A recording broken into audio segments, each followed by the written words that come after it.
For some reason, I actually enjoyed this episode Noragami a lot better than the previous episode. I'm guessing it must be because I'm really enjoying the cast of characters in this series that really managed to complement what the world atmosphere that this series manages to portray.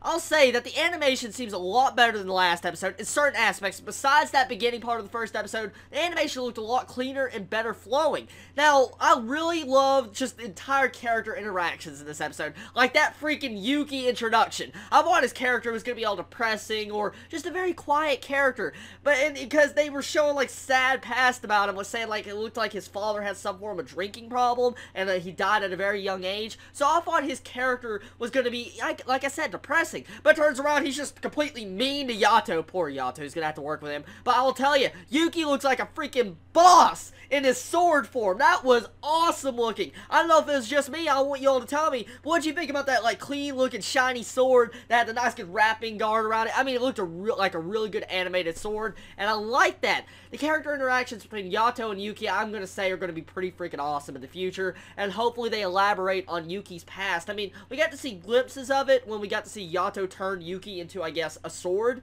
that he was holding. We see, like, flashbacks, and he got really sad and depressed. It was actually starting to tear up, and that's good character development right there, because actually Yato getting some form of tears of crying, it shows that he has a nice good heart, and he cares for people, and that he actually will have some form of strong connection with Yuki in the future, and I like that. Now, hopefully they will, I guess, like I said, elaborate on his past, and they'll go fully into why his father was such a drinker, and how did he end up dead in the first place. That's the big question right there, but let's get on to one of my favorite moments of this episode. A lot of people will probably disagree with me, but, you know, I want to say I liked it. Now, the first half of the episode, a lot of people will probably say that it was slow-paced, and it may have been a little bit slow, but for some reason, I really enjoyed the majority of this episode. I really liked the beginning part, when we get to see Hiyori just walking around in her freaking cat form, and that was awesome.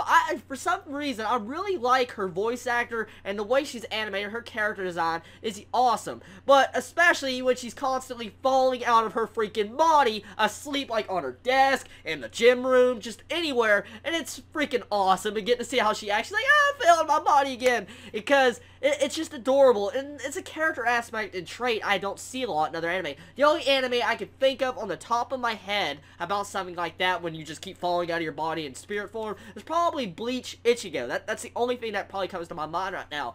But I like it. I really like the way her character and the way the plot twist and all that kind of stuff is going on in the second episode, because I'm starting to see a form of a plot going on now that we get to find out that Hiyori's tail is actually her life force. Knowing that Hiyori's tail that we all thought, I know everybody thought, was a cat tail. I know I did. I know, I did. Especially when she starts putting cat ears on her freaking self with that freaking fan service moment with soap. I was like, yep, there goes Catwoman. But I liked it, and then we find out that her tail is her life force, so if it gets chopped off, that basically she will die. Her real body will die. But that brings up the question is, will Hiyori's actual spirit die if her other real body dies? Will she disappear, or will she be moved over to the far shore, the other plane of existence, wherever all the dead spirits go? So, like I'm saying here is, I wonder exactly what would happen if her real physical body died. Now, that's a big issue right there. Since she's constantly falling out of her body, I mean constantly, I mean we get to see a couple times in this episode, especially when she's running away from one of the spirit creatures that just, you know, have malicious thoughts.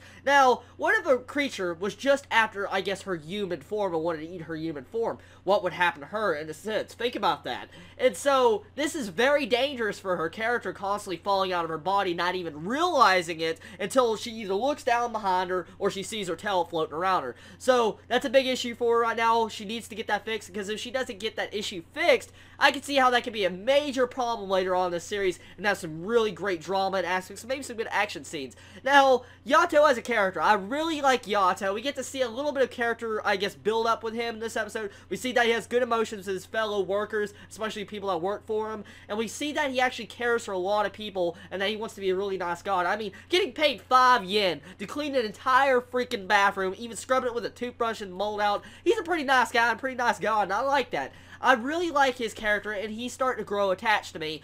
all the characters are likable, voice actors do their job, and the atmosphere of this series just really works. I'm expecting a lot from this series, and I have to say, I really, really love that opening song and that ending song. Really awesome moments of the series. I don't even want to skip the opening song because that's how awesome it is.